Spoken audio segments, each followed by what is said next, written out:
guys. I hope that you're having the best day that you've ever had, ever in your entire life. I wanted to talk a little bit about how you know when you're progressing in your yoga practice. And this came about last night for me.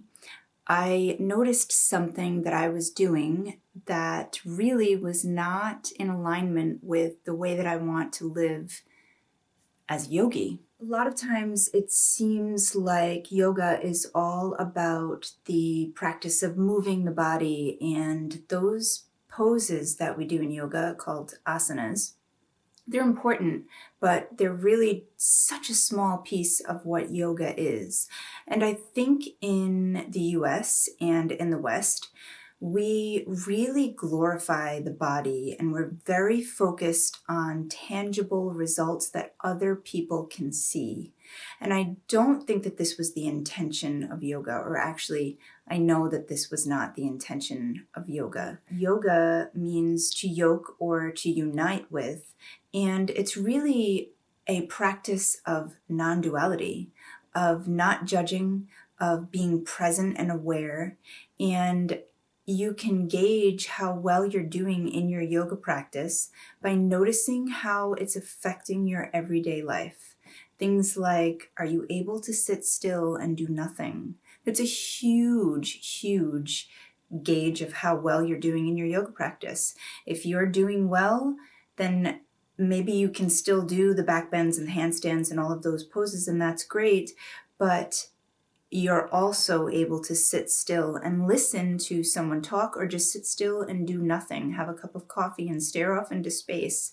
How good are you at doing that? When you really get deeply into the yogic lifestyle and you're living as a yogi, there will come a point where you're able to actually forget about your body, where you're not even focused on what your body looks like or what it's doing. Is it good enough? There aren't any judgments toward it. That's kind of the goal. I'm certainly not saying that I'm there yet. And another thing that yoga helps us to do is to become aware of bodily sensations and just aware in general, present moment awareness. And the reason why I'm making this video is because last night my daughter and I were driving to pick up my youngest son, and I was listening to the radio with her, and we got into a conversation.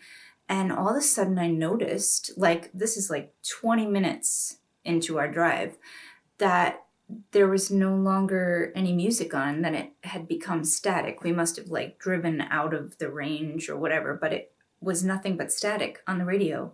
We were listening to static for like 15 minutes and I didn't even notice. That's how unaware and oblivious I was. And yoga, part of the reason that I practice yoga is to help me to become more present and more aware.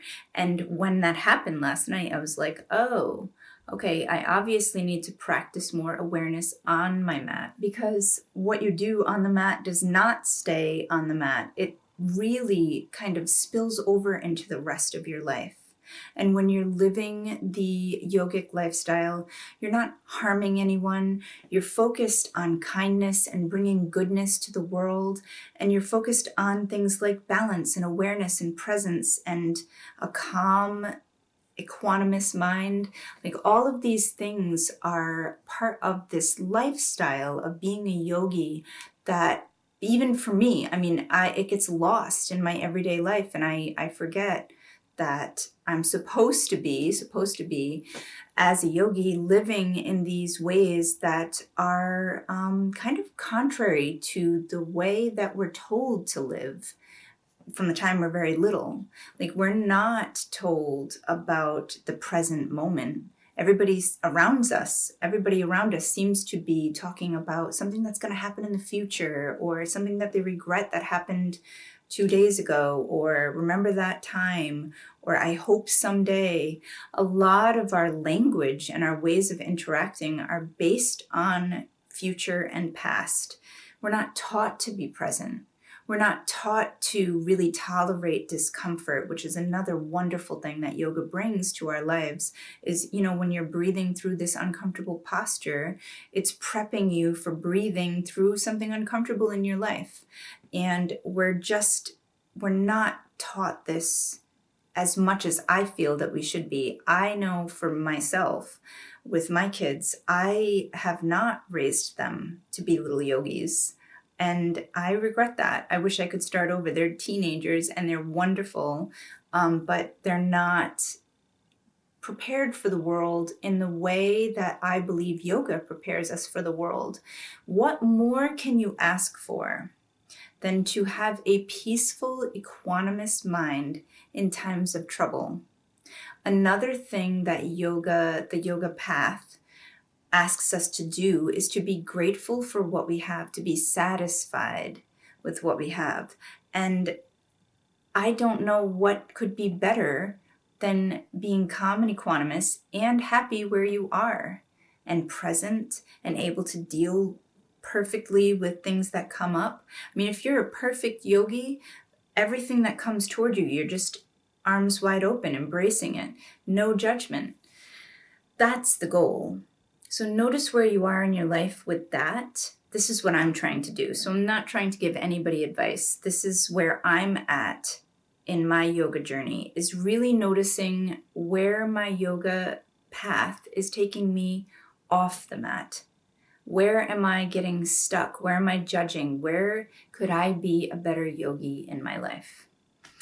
I hope that that resonates with some of you. Maybe you want to join me in, or maybe you already are, living a yogi lifestyle and incorporating all of the 8 limbs of yoga into your everyday life. I would love to hear all about it. Please comment below, and I will see you maybe tomorrow. I don't really know. Okay. Like, subscribe, share. Goodbye, my lovely friends. Namaste.